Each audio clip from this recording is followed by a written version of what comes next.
Welcome to another cooking show. I have a very special recipe for you. Do you know when you were a kid and you had a birthday and your mom would make you anything that you wanted? I would always ask my mom to make me spaghetti squash casserole, and it is amazing. I don't actually know what's in the original recipe, except it was probably the reason I no longer can have gluten and dairy. So this is a gluten-free, dairy-free spaghetti squash casserole. And luckily, I know it's gonna work because we tried it. We did a show on it and I had a wardrobe malfunction. You like that, Blake? Okay, so this is our redo and I am ready. You don't have to suffer through watching me chop one thing. It's gonna be so quick and easy, and it is so delicious because I've already tested it. So this isn't a guessing game like most of these are, I promise. Step one, dice your onions. Make sure they're diced in a small fashion. That was the mistake I made the first time. In this pan, avocado oil, throw your onions in. This is a whole purple onion. Someone gave me a tip of refrigerating the onion so it's a little less pungent on the eyes, but make sure they get a little brown and caramelized. Now I'm gonna show you about garlic. My grandma taught me this. Take the back of a knife, you know when you don't wanna really like clove it, and you just pop it like that. That was a really aggressive pop. This is a really big clove.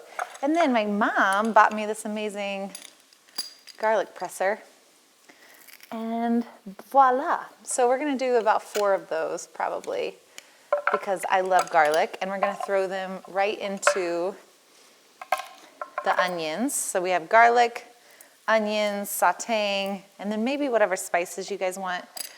Obviously salt, but you can get as creative as you want with the spice. Blake, since you have had this delicious spaghetti squash casserole, dairy-free and gluten-free, can you tell everyone how good it was so that they try this? Because I know sometimes it looks like I'm just making shit up, which I usually am, but I promise this one was a really good recipe. Wasn't it so good? Bonafide delicious. Okay, and then once we get that in there for a little bit, we are gonna add mushrooms. So I pre-dice these as small as you can. These are 2 portobello mushroom caps, and put those in there. So I go through stages with spaghetti squash casserole, but look how well I cut this. Spaghetti squash casserole looks like this. You cut it in half. You can take the insides out if you want before or after. Most people do it before, but you know, I'm an after kind of person. You flip it upside down and you bake it on foil or a pan that doesn't need foil for about 45 minutes to an hour at 405 degrees. Most of you guys know the glory of spaghetti squash is that it is a perfect replacement for pasta. There's a lot of gluten-free pastas that I like, so if you don't want to use spaghetti squash or you're not in a spaghetti squash stage, don't worry, you don't need to use it. You can use an actual spaghetti that's not this, but of course this is going to be lower carb, full of really good nutrients because it comes from the ground. A nice sneaky way to get some vegetables, and just lower impact overall. Let's get some of the seeds out. We're gonna do the whole squash for this. And I love this because this is like legit the casserole that my mom gave me. So it's like the casserole dish when I was 7. I don't know, Mom, do you know I have that? I actually don't know if you gave it to me or if I just stole it. But I will say, this is my first official casserole, I guess second casserole that I've ever made. So that's there. That's all you have to do for now. It's baked. It's ready to go. Now what we need to do with this, so this all kind of worked together. It looks really good. Now we need to make it creamy. So I don't do dairy. How do we make something creamy? You guys know that I love coconut milk as a dairy alternative. Doesn't taste like coconut. This is a full can of coconut cream, and we're gonna see how well it gets set in. But based on our last attempt, what we found and what Blake just saved the day with is that we just need a little bit of tapioca or arrowroot powder. That's gonna be what thickens this up slightly. So nothing crazy. This is just from Bob's Red Mill. Just a tiny little bit, and that's a thickener. Brilliant, Blake, brilliant.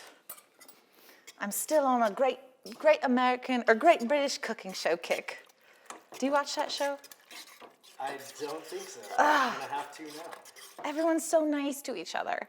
It's just is like, what's wrong with America? Like, why do we have to just be so cutthroat? So you're gonna just keep it together. Once it sits together, that was probably way too much, but that's fine.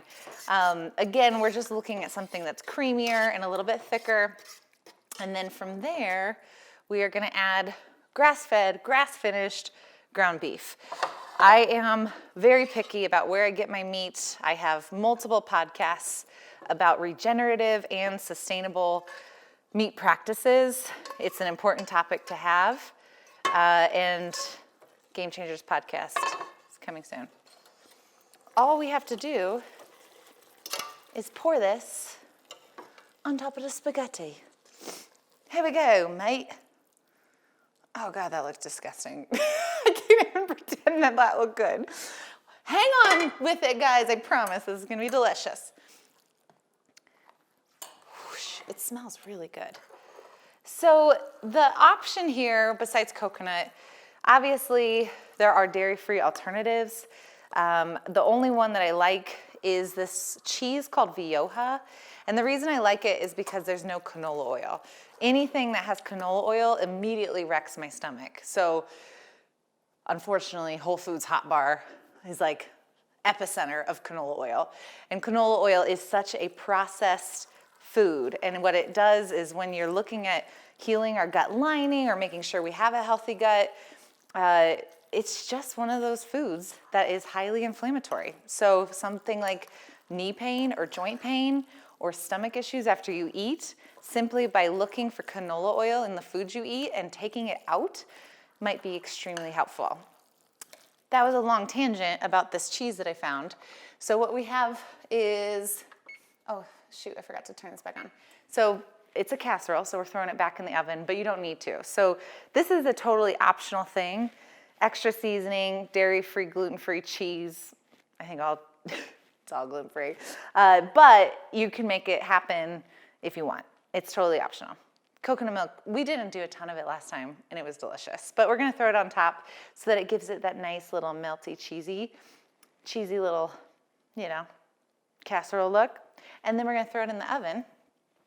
It's already pre-cooked, so it will only be about 10, 15 minutes in the oven once this melts.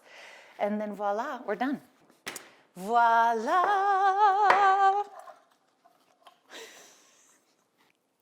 That was gross. All right, we're gonna stir. Oh, wow. It's definitely not real cheese, but you know what? It's good ingredients. So what can you say? Stir it all together, add a little bit more spice and salt. I promise you, I've already tasted this. It's gonna be amazing, although I hope it's as amazing as last time. I didn't forget any steps, did I?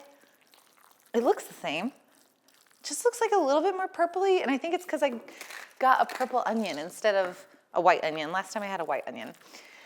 Add something green, throw some green onions on there. Make it a little prettier. Voila, voila. My cousin, who was on the cooking show last time, I always cut green onions from the top down instead of the bottom up. All right, boom, bowl.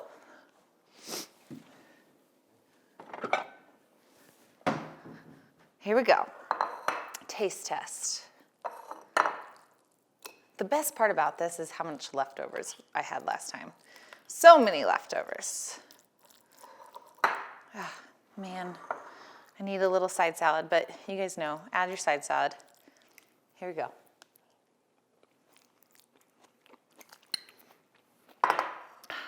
This is so good, so easy, so customizable.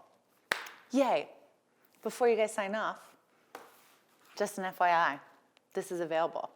I put all the things I love, including recipes, and a calendar, and articles, and 2 weeks of my Ass and Abs program into an edition of Empress. So February edition of Empress is now available. I'm very excited about this.